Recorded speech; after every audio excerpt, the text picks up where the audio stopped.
If you were at the 2012 Wounded Warriors charity golf event held at the Whispering Palms Country Club, I would like to formally apologize. I am solely responsible for the shit-smelling, roasted pig incident. I want to say that I am not one to make excuses, but that is not true. I am comprised of flesh, fat, little heart, and unlimited excuses. My first excuse centers around my sole responsibility for this incident. This should not have been the case. To make me, a 22-year-old, a stupid person, with no tangible experience of livestock, butchery, the wounded, or warriors, the linchpin of this event's success was a mistake. But I am not here to point fingers. If I were to point fingers, I would point every finger in America at Mike Gabbard. Mike Gabbard was the manager of Bailey's Barbecue in Julian, California. Mike brought me to Bailey's Barbecue to help him make beer, to be a brewer. We were to be two men plying our trade in a specific ancient craft. A craft where, if a pig somehow gets involved, you stop everything you are doing and remove the pig.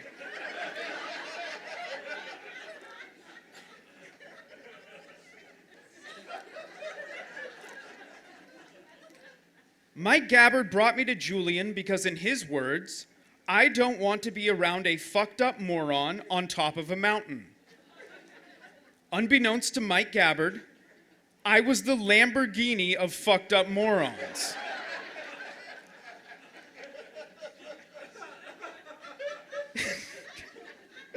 He got to watch me every day, not knowing how to do anything. Show zero aptitude for learning. Show no signs of physical strength. He saw everything he needed to see, and still, he made his decision. I was to lead logistics for the 2012 Wounded Warriors charity golf event. The event had caterers, and we were one of them. We were smoking a pig. I was given a set of tasks. Get a pig. Bring the pig to Pizza Port's bottle shop walk-in refrigerator. Call Vaughn, who was the owner of both Bailey's Barbecue and the Pizza Port beer pubs, and also the guy who would be smoking the pig. Confirm the pig's arrival at the bottle shop. Assist Vaughn when necessary during cooking the pig. Perform all catering at the event. Easy, I said. Which brings me to my next excuse. I was eager to please. In fact, one could say I was existentially desperate to please. If Mike Gabbard asked me to find John Benet Ramsey, I would have told him we'd have her in Julian by lunch.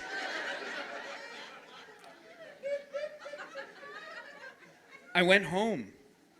Home was my parents' home. I told my dad the news.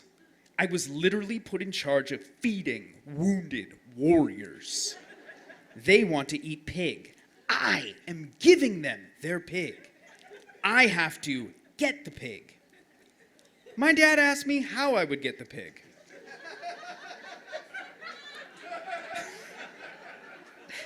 How would I transport the pig? I thought these questions were stupid. Foolish. I would ask for my pig and put the pig in my two-door Honda Civic.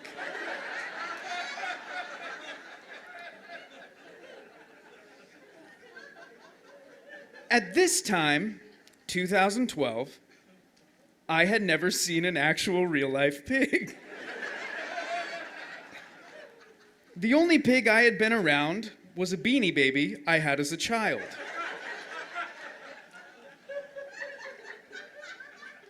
My dad showed me what a pig looked like.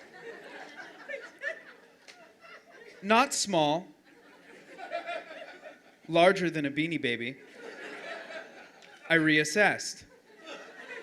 Luckily, my dad at the time was driving a gigantic, hollowed-out white van for package delivery. He said he would come because, as he explained to me, a pig is not only big, but heavy.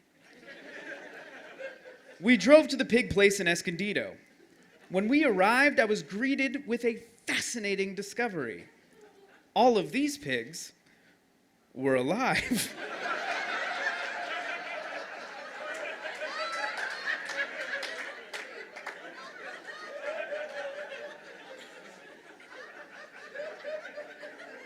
In my head, I thought we were going to Ralph's.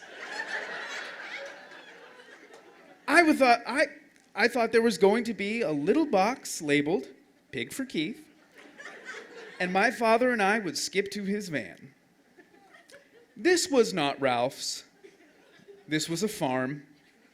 We came in on a dirt path, walked through dirt, and had to speak to farmers.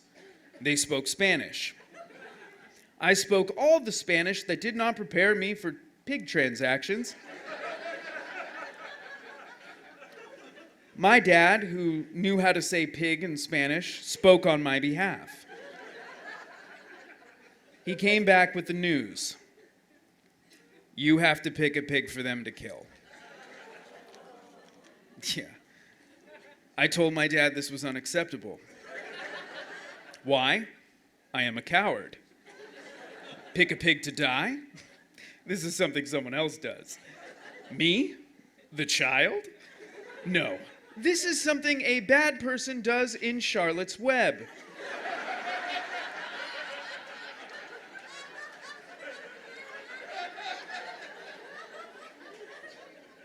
But this was farm law, and we were on a farm.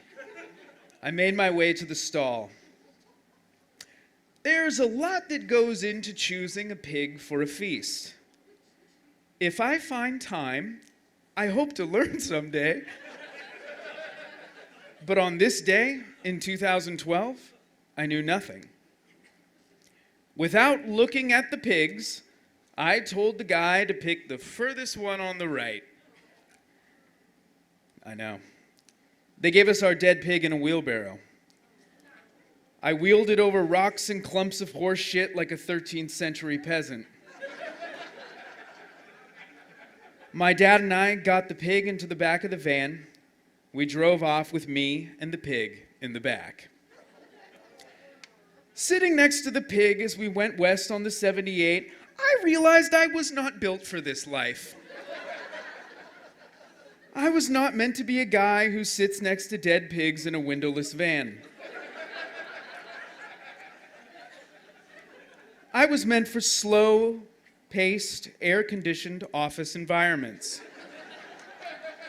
I should be paid for looking busy at a desk, not choosing which animal should die. Microsoft Teams had not been invented, but that is where I would really thrive. We made it to the Pizza Port bottle shop. My dad and I, having previously lifted the pig for 2 seconds, realized we could not carry the pig 200 feet by ourselves. I recruited another employee to help us. The three of us weaved this pig through what was a very packed restaurant.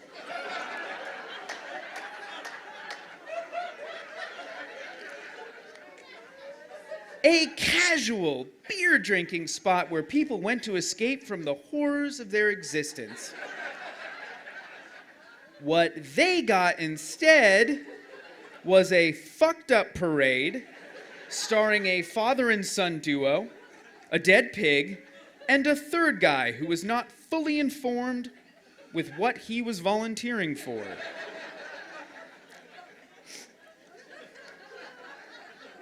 But we made it to the walk-in refrigerator. The walk-in was filled with beer kegs stacked on beer kegs. We just needed to lift the dead pig about 3 kegs high. We lifted the pig high, about 2.5 kegs high, which was not a problem for my dad or the other guy who God gifted with about 3 kegs of height. I am maybe 2 kegs high. So my side of the pig was a little lower, just low enough. My dad started saying things like, "Jesus fuck," and "Don't open your eyes."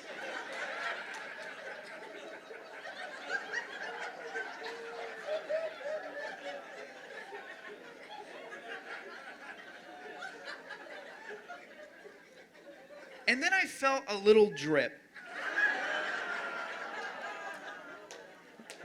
Before I could close my eyes, it was like someone turned a hose on and pointed it at my face. I don't know much about pigs, but I can tell you that they are filled with blood. And when you are on the short end of a 3-man lift, the blood will find you. I hit the ground of the walk-in with a splash. Everything was sticky and smelled like iron. I couldn't stand up without Charlie Chaplin style falling on my ass back in the blood puddle. I was dragged out of the walk-in like I was wounded in war, when in reality, I was just a really bad caterer for the other people who had been actually wounded in war. The 3 of us exited the walk-in and our fucked up parade looped back through the crowd of guests.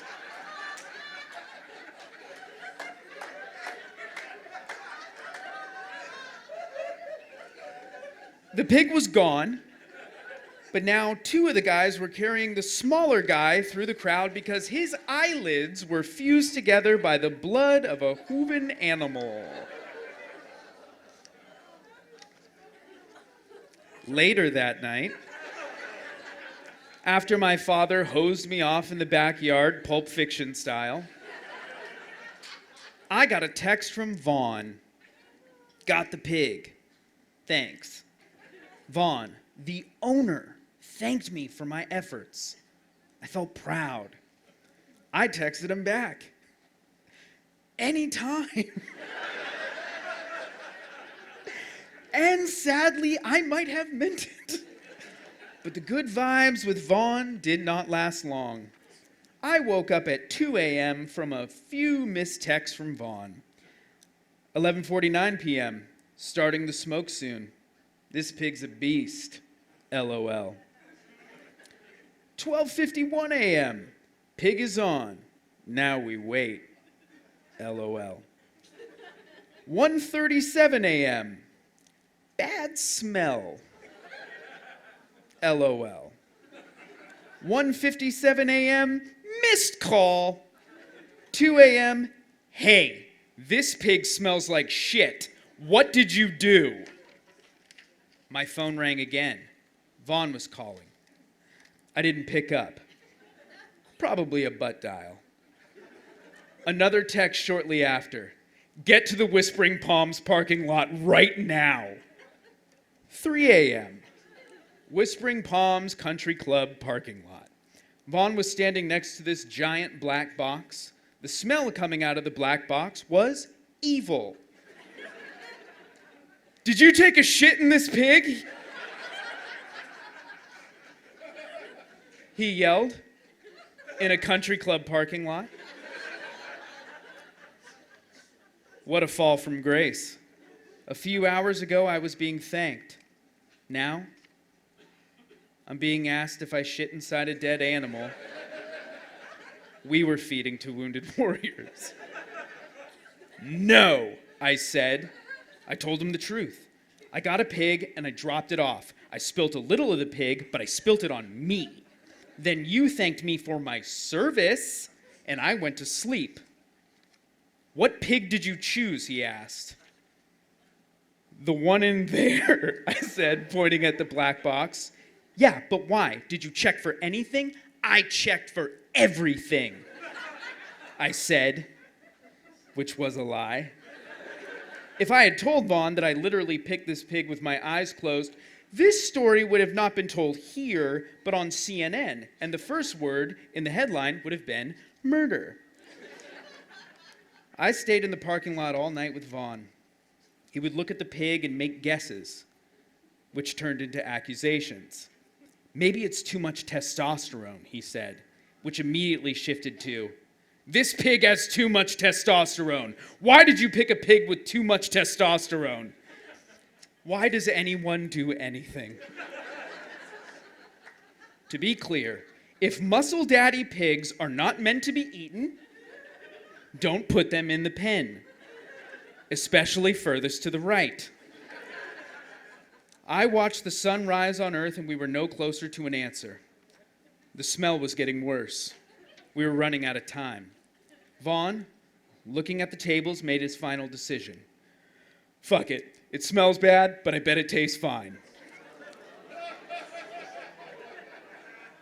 As head of logistics, I agreed.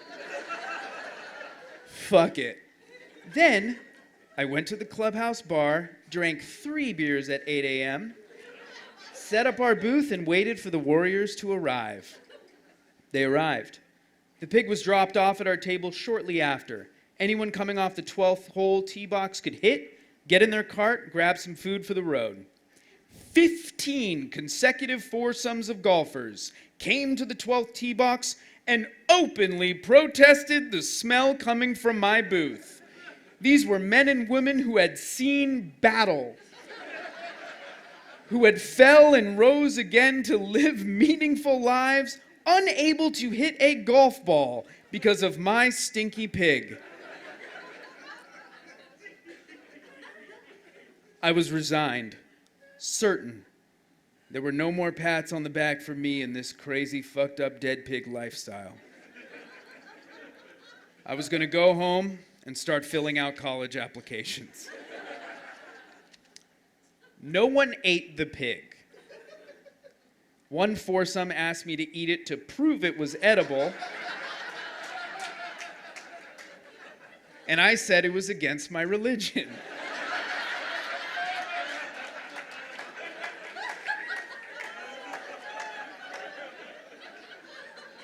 We did not see a 16th foursome. The course warden came to our booth and told us it was time to leave. Sun Tzu, author of The Art of War, wrote, "In the midst of chaos, there is also opportunity." This was not true for the warriors, who I further wounded. It was not true for the pig who died and stank. But it was true for me, who in the chaos of ineptitude built a ladder and climbed into mediocrity. Thank you.